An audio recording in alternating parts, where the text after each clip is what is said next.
Nishad party Gorakhpur से अपनी चुनावी रैली का शंखनाद करने जा रही है। इसके बाद पार्टी उत्तर प्रदेश में 3 और मेगा रैलियां करेगी। यह पार्टी राज्य की 160 केवल मल्लाह बहुल सीटों को साधना चाहती है। पार्टी इन रैलियों में 4 बड़ी मांगे भी उठाएगी। सबसे प्रमुख मांग है केवट मल्लाह समाज को ओबीसी से अनुसूचित जाति में शामिल कराना। यह मांग पार्टी के गठन का मुख्य आधार भी रही है। निषाद पार्टी ने पहले भी विभिन्न गठबंधनों में यह मांग उठाई थी। संजय निषाद ने कहा कि रैलियों के जरिए समाज को जागरूक किया जाएगा कि इस बार की जातिगत जनगणना में अपने परिवार का नाम ओबीसी से हटाकर अनुसूचित जाति के मझवार बिंदु पर दर्ज कराना होगा। दूसरी मांग है तालघाट और बालू के ठेके पर मिलने वाला हक। निषाद पार्टी का कहना है कि उनकी कौम ने अंग्रेजों से संघर्ष किया था, लेकिन नदी किनारों की जमीनें और ठेके उनसे छीन लिए गए। अब सरकार चाहे तो रॉयल्टी लेकर इन्हें हक दे।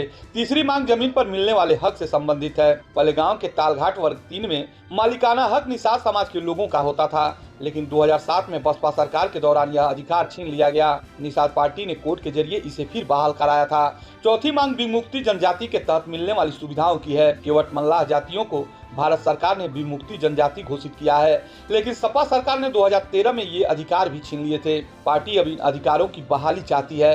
चारों रैलियों के स्थान भी राजनीतिक दृष्टि से बेहद अहम है। गोरखपुर, जहां पार्टी की स्थापना हुई, प्रयागराज का सिंहेश्वरपुर, जहां गंगा यमुना का संगम है और निषाद राज की मूर्ति भी स्थापित है, वाराणसी प्रधानमंत्री नरेंद्र मोदी का संसदीय क्षेत्र है, और मेरठ जो दिल्ली एनसीआर और गंगा बेल्ट से जुड़ा हुआ है। संजय निषाद के अनुसार इन रैलियों से समाज को संगठित करने और जागरूक करने का प्रयास किया जाएगा। प्रत्येक रैली में पार्टी ने विधानसभा के 100 प्रतिनिधियों को बुलाया है और एनडीए के सहयोगी दलों के नेता भी इसमें शामिल होंगे। उत्तर प्रदेश में निषाद समाज लगभग 4.5% वोट बैंक रखता है। यदि उपजातियों को मिला दिया जाए तो यह आंकड़ा लगभग 9% हो जाता है। प्रदेश की 160 सीटों पर निषाद वोटर निर्णायक साबित हो सकते हैं। 2022 विधानसभा चुनाव में एनडीए गठबंधन में निषाद पार्टी ने 15 सीटों पर चुनाव लड़ा था, जिसमें 9 पर जीत मिली थी। इसमें 6 सीटें पार्टी के अपने सिंबल पर और शेष भाजपा के सिंबल पर जीती गई थी।